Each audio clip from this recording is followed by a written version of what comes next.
ओम साईं राम। हमारे YouTube channel Shirdi Sai वंदना में आप सभी साईं भक्तों का बहुत बहुत स्वागत है। दिवाली के पावन दिन की आप सभी को बहुत बहुत शुभकामनाएं। मैं बाबा जी से प्रार्थना करती हूँ कि इस दिवाली पर उनके सभी भक्तों के घर इतनी खुशियाँ आएं कि उनके जीवन से अंधकार और कष्ट हमेशा के लिए दूर हो जाएं। हमारा आज का वीडियो एक ऐसे विषय पर आधारित है जिसे सुनने के बाद मुझे ये पूरा विश्वास है कि बाबा जी के उन सभी भक्तों को उनके सवालों के जवाब मिल जाएंगे जो ये सोचते हैं कि बाबा जी उनकी प्रार्थना नहीं सुनते या बाबा जी के प्रति इतना विश्वास, इतनी श्रद्धा और इतना प्यार होने के बाद भी उनके जीवन में बहुत सी मुश्किलें हैं। तो इस वीडियो को आप अंत तक ज़रूर देखें।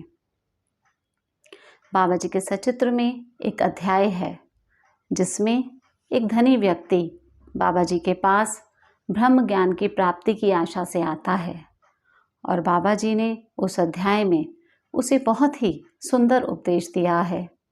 उसी अध्याय के अंत में बाबा जी ने स्पष्ट रूप से कहा है कि मेरा खजाना पूर्ण है और मैं प्रत्येक की इच्छा की पूर्ति कर सकता हूँ, लेकिन मुझे पात्र की योग्यता और अयोग्यता का भी ध्यान रखना पड़ता है।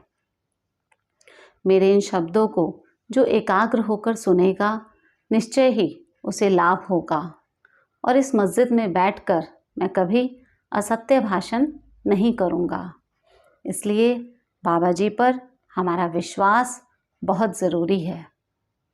साईं बाबा जी एक परब्रह्म है, ये बात आज हम सभी साईं भक्त जानते हैं।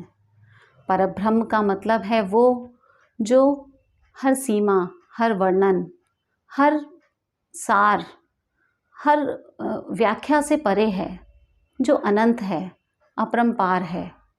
बाबा जी ही इस ब्रह्मांड को चलाने वाले हैं। तो ऐसे परब्रह्म के, ऐसे उच्च कोटि के दिव्य पुरुष के, ऐसे गुरु के हाथ थामने के बाद, उन्हें अपना गुरु मानने के बाद यदि हमारे जीवन में कोई मुश्किलें हैं तो वो क्यों हैं? आइए हम इसका कारण जानते हैं। सबसे पहले हमें अपने आप से एक सवाल पूछना होगा, एक सच्चे मन और अपनी सच्ची आत्मा से जो बिल्कुल सही हो। हम बाबा जी की भक्ति क्यों करते हैं? उनकी पूजा अर्चना, उनके व्रत, उनका नाम जाप, उनकी सभी किताबें पढ़ना, उनके मंत्र पढ़ना, उनकी अमृतवाणी पढ़ना, हम सब ऐसा क्यों करते हैं? इसके पीछे क्या कारण है? इसके पीछे एक कारण हो सकता है हमारा डर, हमारा वो डर कि भगवान की कृपा से हमें जो भी मिला है, चाहे वो रिश्ते हैं, वो पैसा है, वो घर है या वो जो भी है, कि कहीं वो हमसे छिन ना जाए। या इसका कारण हो सकता है हमारी इच्छाओं की पूर्ति, कि हमारे कुछ सपने हैं, कुछ इच्छाएं हैं जिसे हम बाबा जी के आशीर्वाद से ये चाहते हैं कि वो पूरे हो जाएं।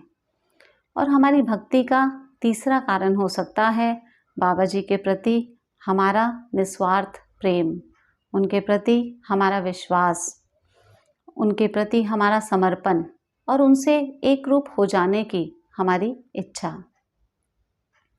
ये आपका दिल, आपकी आत्मा जानती होगी कि आप बाबा की भक्ति क्यों करते हैं। अगर आपकी भक्ति का कारण कोई डर या किसी इच्छा की पूर्ति है तो ये भक्ति केवल एक दिखावा है और कुछ नहीं। लेकिन हाँ, यदि आपकी भक्ति का कारण बाबा के प्रति आपका प्रेम है, आपका समर्पण, आपका विश्वास है और उनके साथ एक रूप हो जाने की इच्छा है, तो आपके जीवन में मुश्किलों का आना स्वाभाविक है, बहुत ज़रूरी है, क्योंकि हम एक साधारण मनुष्य हैं और एक साधारण मनुष्य जब एक परब्रह्म के साथ एक रूप होना चाहता है तो ये कार्य इतना सहज नहीं हो सकता। हम एक साधारण मनुष्य हैं और यदि हम साईं बाबा जी जैसे परब्रह्म के साथ सचमुच एक रूप होना चाहते हैं तो हमें सबसे पहले अपने आप को उनके योग्य बनाना होगा। और उनके योग्य खुद को बनाने के लिए हमें अपने इस अस्तित्व को त्यागना होगा। हमारा नाम, हमारी पहचान, हमारा सब कुछ, हमारे रिश्ते और जो कुछ भी हमारे पास है, हमारा अहम, इस सब से अपने आप को अलग करना होगा। तभी हम बाबा के साथ एक रूप हो सकते हैं। मैं आपको ये एक उदाहरण देकर बताती हूँ। मान लीजिए एक शेर है।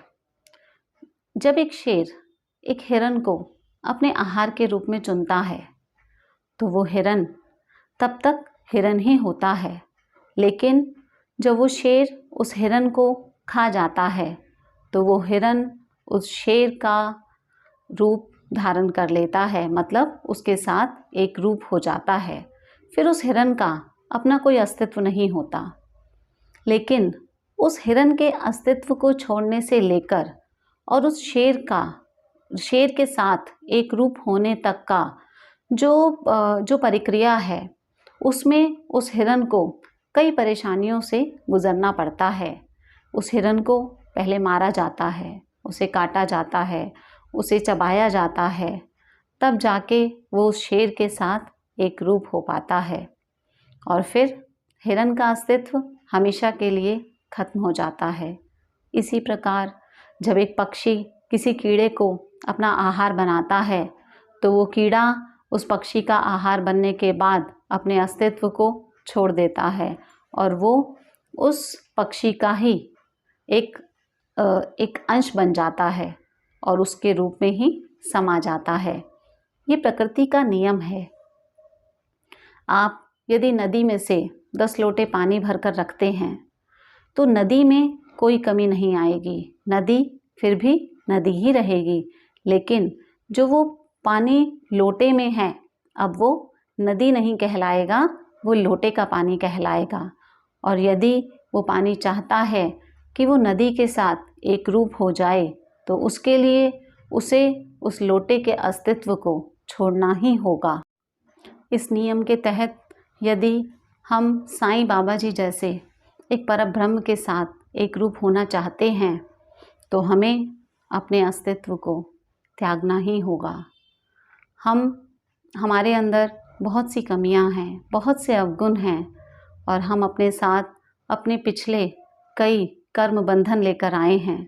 तो बाबा जी को उन सभी का हिसाब बराबर करना होगा और हमें अपने नाम, अपनी पहचान, अपना अहम, अपनी इच्छाएं, लालच और अपने इस जीवन के प्रति अपने मोह को बाबा के चरणों में समर्पित करना होगा। तभी बाबा जी हमारी मदद कर पाएंगे और हमें अपने साथ एक रूप बनाने के लिए, एक रूप करने के लिए हमें योग्य पात्र बना पाएंगे। तो आज से और अभी से हम सभी साईं भक्त जो कि बाबा से सच्चा प्रेम करते हैं और उनके साथ एक रूप हो जाने की इच्छा रखते हैं, बाबा जी द्वारा दी गई मुश्किलों को उनका आशीर्वाद समझकर हंसते हुए उनका सामना करेंगे और बाबा के ऊपर ये विश्वास करेंगे कि इस प्रक्रिया के दौरान बाबा जी हमेशा हमारे साथ हैं, हमारा हाथ थामे हुए हैं और ये मुश्किलें और ये प्रक्रिया जब खत्म होगी तो हम बाबा के साथ एक रूप हो जाएंगे और हमारे जीवन की सारी इच्छाएं पूरी हो जाएंगी। इसलिए यदि आपका प्यार, आपका विश्वास बाबा के लिए सच्चा है, आप बाबा के साथ एक रूप होना चाहते हैं, साईंमय होना चाहते हैं, तो इन मुश्किलों को हंसकर झेलना सीख लें। फिर देखिए बाबा कैसे आपको अनुभव देते हैं और आपको साईंमय बना देते हैं। यदि आपको हमारे विचार पसंद आए हों तो हमारे इस वीडियो में कमेंट करके हमें ज़रूर बताएं। और आप सभी को एक बार फिर से दिवाली की बहुत बहुत शुभकामनाएं। अगर आपको हमारा ये चैनल पसंद आता है, हमारे विचार पसंद आते हैं, हमारी वीडियोस अच्छी लगती हैं तो प्लीज़ हमारे चैनल को ज़्यादा से ज़्यादा शेयर कीजिए और हमें अपना साथ यूं ही देते रहिए। ओम साईं राम।